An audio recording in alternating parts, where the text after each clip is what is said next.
একজন মা, আমি আমার মেয়েটা অনার্সে পড়তে আমি জীবনের লগে লড়াই কইরা অনেক কষ্ট করে আমার মেয়ের আমি এই জায়গায় দিচ্ছি। স্যার আপনারা এটা কি বলেন? আমার মেয়েকে আপনারা বাঁচান।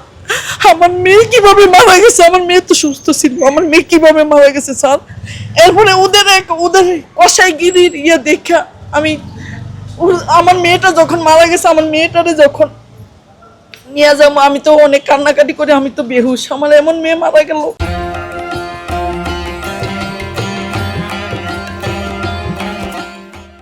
আমার মেয়ের দেখেন ছবি আছে, আছে, আমি মোবাইলে দেখা মেরে। আমার অনেক সুন্দর একটা মেয়ে, আমার শিখা লম্বা। আমার মেয়ে তো চলে গেছে, কিন্তু আমার মরা রেখে গেছে। আমার জীবন তো মরা, আমার লাশটা রেখে গেছে। কোনো প্রশাসনিক ব্যবস্থা নিয়েছিলেন কি? আমি তো কিছুই নিলাম না। আমি প্রশাসনিক ব্যবস্থা নেব কি?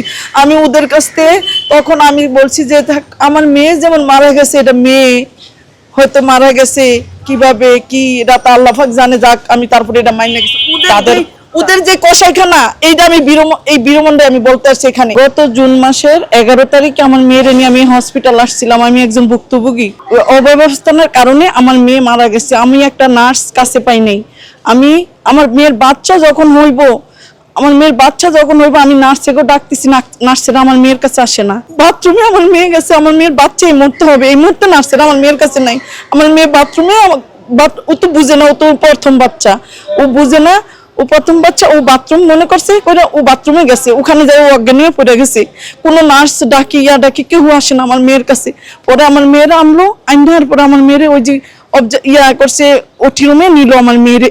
ওটি রুমে নেওয়ার পরে, ওটি রুমে অনেক পরে নিছে, আমার মেয়ের অবস্থা খুবই খারাপ। এরপরে ওটি রুমে নেওয়ার পরে আমার মেয়ে আল্লাহর রহমতে নর্মালে বাচ্চা হয়েছে।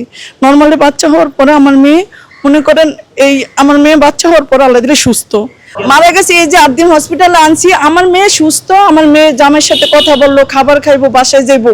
কিন্তু আমার মেয়ের এডি করার পরে আমার মেয়ে যতই রাত্র হলো, ওরা কিভাবে জানি রাত্রে কয়টা বাজে বলে যে আপনার মেয়ে মারা গেছে। কি হয়ে মারা গেল আমি জানি না, কিন্তু এর আগে আমার মেয়ের সাথে আমি কথা বলছি।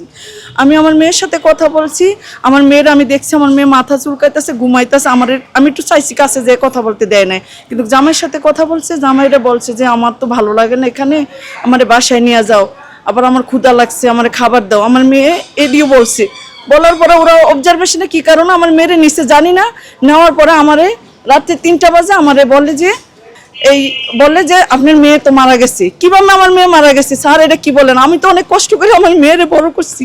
আমার মেয়েটা যখন মারা গেছে, ওদের কাছ থেকে আমি একটু একটা চাদর চাইছি, একটা বিছানার এই যে সাদা একটা কি জানি কয় কাপড়, বলছি যে স্যার আমার মেয়েটার জন্য মানুষে না দেখে আমার এমন একটা চাদর কাপড় দেন, আমি আমার মেয়েটারে পেছে আমি নিয়ে যাবো দেশের বাড়ি।